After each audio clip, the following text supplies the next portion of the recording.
training styles. Earlier we talked about how learners have their own learning styles which they bring to solve a certain learning task. But training styles, teaching styles of trainers has also been pointed out by a number of researchers.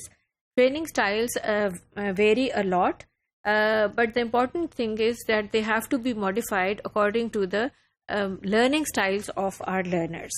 So the basic training styles which have been pointed out are that the trainer should be in the role of a listener or a director, an interpreter, or a coach. So in the listener style, the trainer prefers the trainee to talk while he himself is the silent listener.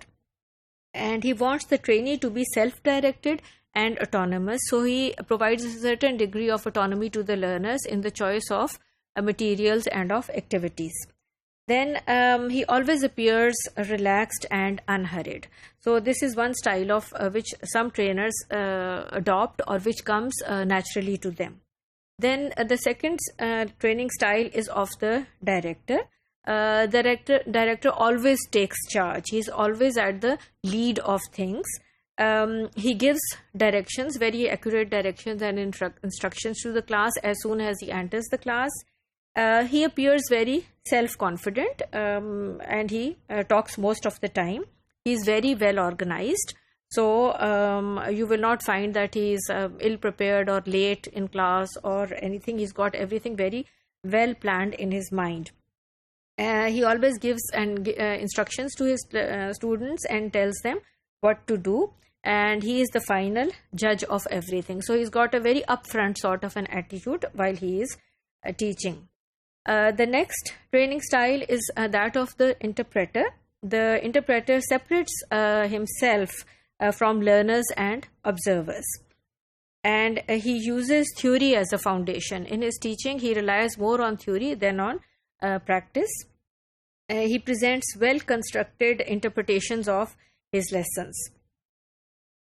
Then he wants the learners to go through understanding of facts and terms themselves. So having provided the theory, now he wants the learners to decipher the facts and the terms on their own. So he encourages the students to think independently. So he gives them a certain degree of autonomy and he presents information which is based upon objective data. So he does not bring in his own subjective feelings in his teaching, but provides the objective general point of view about things. Next is the coach, who allows learners to evaluate their own progress. And he always involves his trainees in discussion. So his class would be one in which there would be active discussion on most of the issues, most of the aspects of even of the lesson and the methodology.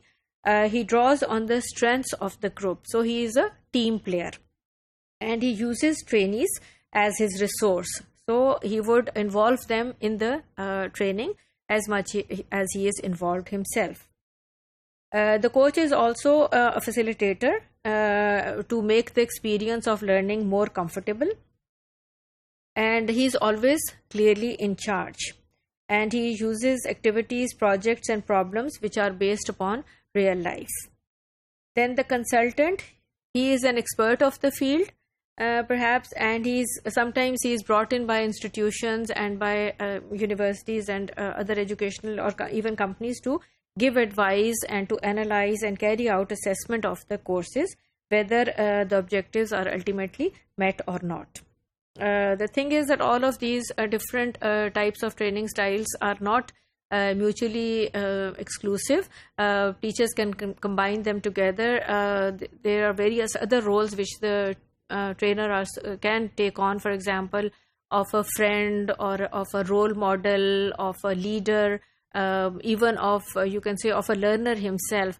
But the main thing is that the trainer should be flexible enough to change his training style to suit the learning styles of his students.